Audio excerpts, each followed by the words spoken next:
Ya, selamat datang kembali di channel gue dan kembali lagi kita di konten Mikey Ball. Dan kali ini gue mau bahas review dari matchday yang weekend kemarin sudah selesai. Dan ya, gue ngeliat di sini, gue sih emang nggak gitu nonton banyak gitu, tapi ini rata-rata tim-tim besar dari Inggris tuh menang karena penalti semua. Jadi ya somehow ya lu butuh sih menang yang beruntung kayak gitu. Cuman kalau ngelihat dari match-match yang kemarin udah berjalan, ya, terutama IPL, aduh ternyata matchnya tuh gue lihat rata-rata membos agak bikin bosen sih, kecuali yang Chelsea lawan Leeds. Walaupun gue nggak nonton sih pertandingannya, tapi ya you expect lah eh, kekurangan-kekurangan dari kedua tim ini bakal bakal bikin pertandingannya cukup seru gitu. Dan ya kayak Derby Madrid gitu-gitu ya, dan Bundesliga yang beberapa gue tonton ya, itu nanti mau gue bahas. Jadi kita langsung aja ke yang pertama. Ini videonya nggak akan lama-lama ya, karena gue gak gitu nonton banyak juga, karena uh, gue belum sempat untuk nonton yang apalagi yang Derby Madrid. Jadi mungkin akan gue kaitin ke inilah, ke review untuk matchday minggu depan kalau misalnya matchnya tuh seru gitu untuk skala La Liga ya. Jadi ya semoga kalian bisa dapat insightnya juga lah sekalian gitu. Tapi ya udah, nggak usah lama-lama, kita langsung bahas aja Liverpool versus Wolves. Nah, ya gue bisa bilang ini sebenarnya ya balik lagi. Lawan siapa sih Liverpool kemarin? Oh, Aston Villa, sorry, Aston Villa. Nah, gue harus bilang kejadiannya sama kayak mereka lawan Wolves sebenarnya. Cuman ya gue harus bilang Aston Villa ini, aduh, dapat penalti bodoh gitu kan, aneh kan, sesuatu yang jelas gak butuh gitu untuk dilakukan. Tapi ya gue nggak ngerti juga kenapa si siapa Mings bisa dapat pelanggaran, bukan dapat pelanggaran, bisa ngelanggar sekeras itu gitu. Jadi aduh, nggak paham lagi lah gue. Dan ya kayak kemarin lagi gitu, emang dari segi skema dan segala macam sebenarnya mereka udah bagus gitu. Cuman balik lagi, Salah sama Mane ya gak kelihatan juga di pertandingan ini gitu. Memang kontribusi ada, tapi gak se apa ya, gak seperti yang sebelum-sebelumnya gitu, dimana mereka banyak berkontribusi dan segala macam, banyak banyak membuat lini pertahanan lawan jadi kesulitan gitu. Jadi ya kembali lagi, emang ini sebenarnya strateginya udah oke, dijalankan dengan baik. Tapi ya balik lagi, kalau emang pemainnya lagi belum perform atau nggak nggak bukan nggak ngeklik, atau nggak emang nggak bener-bener inform saat itu, ya nggak jalan juga gitu.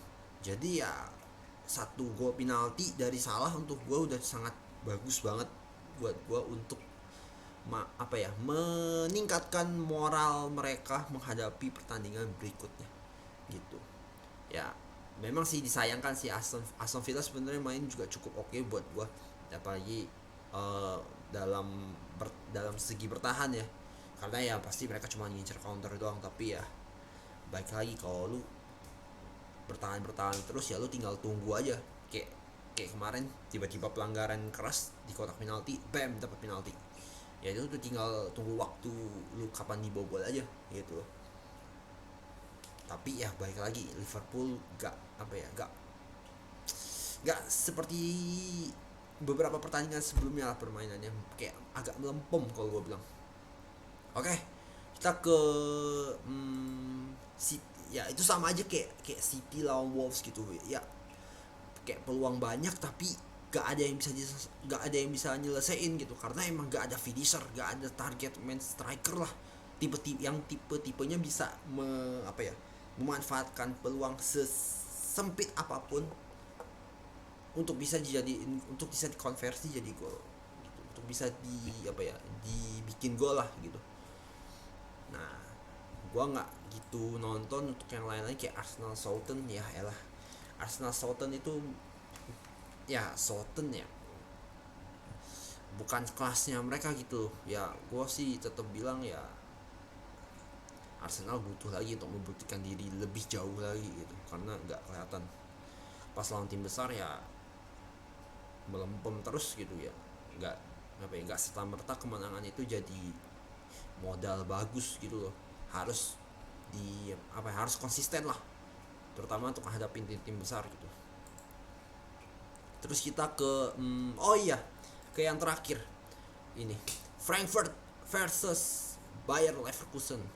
Di sini gue mau bilang untuk kali pertamanya Bayer Leverkusen mainnya jelek mampus, bener jelek banget. Dan untuk kali pertama juga gue ngeliat si Florian Wirtz tidak kelihatan sama sekali, bener-bener dijaga.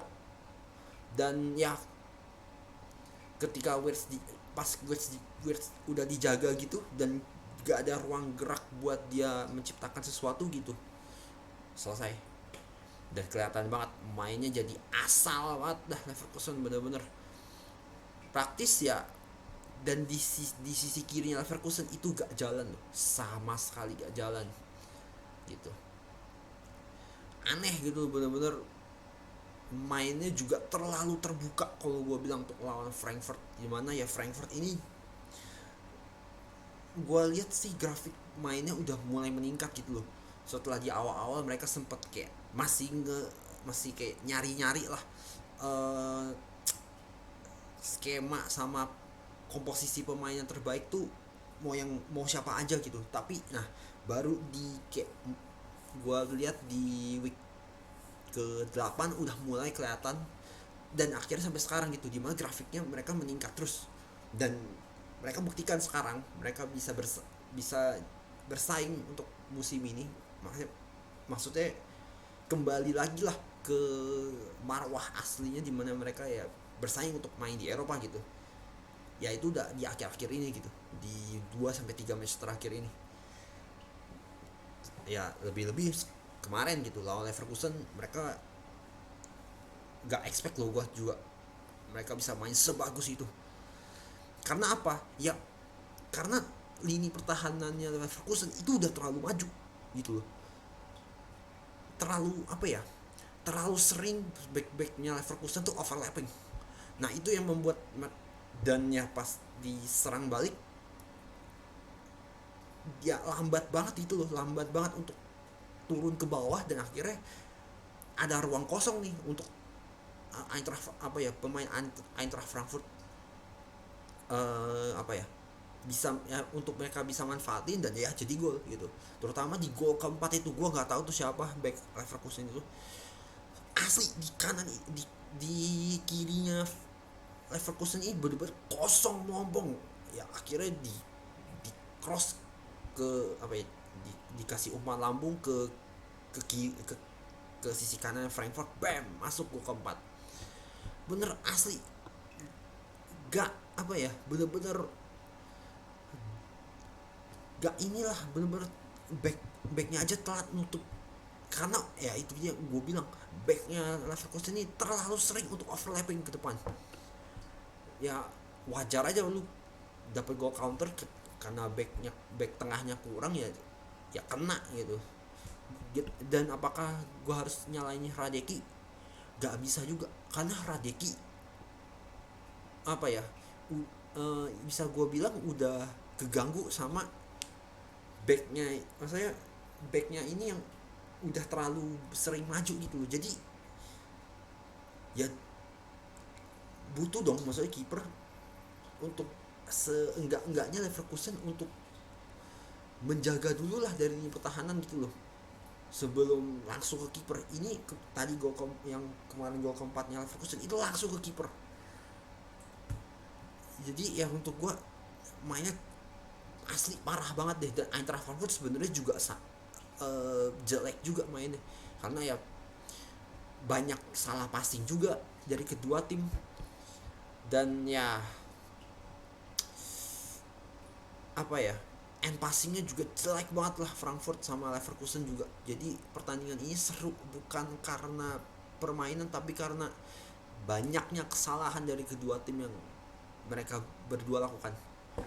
Apalagi Leverkusen, asli itu di apa ya, bener-bener diacak-acak itu sama Eintracht Frankfurt karena ya murti kesalahan pemain mereka ini gitu loh. Kalau dari segi skema fine gua, Leverkusen untuk gua mereka one of the best lah untuk musim ini. Tapi karena ya tadi yang gua bilang kayak back, back yang terlalu sering overlap, terus transisi ke bertahan yang lambat gitu, plus Wirtz yang nggak perform sama sekali dan mainnya itu juga jelek tuh, asli nggak kelihatan. Frimpong ya sesekali doang masuk, abis itu nggak jelas gitu. Apalagi yang eh, pemain-pemain ya murti cuman Schick doang, ya Schick juga kalau nggak dapet supply bola yang bagus gitu ya nggak perform juga gitu. Ya untuk gua ini udah murni kesalahan Leverkusen sih, salah sendiri lu kenapa bermain terlalu terbuka dan akhirnya apa ya, membiak apa ya, akhirnya mematikan tim lu sendiri gitu loh. Ya itu ya lu gak akan gampang banget kena counter, dan ya plus back lu terlalu sering overlap, ya udah selesai hidup. Udah gitu doang sih yang gue pengen bahas, dan ya untuk gue Frankfurt layak untuk menang.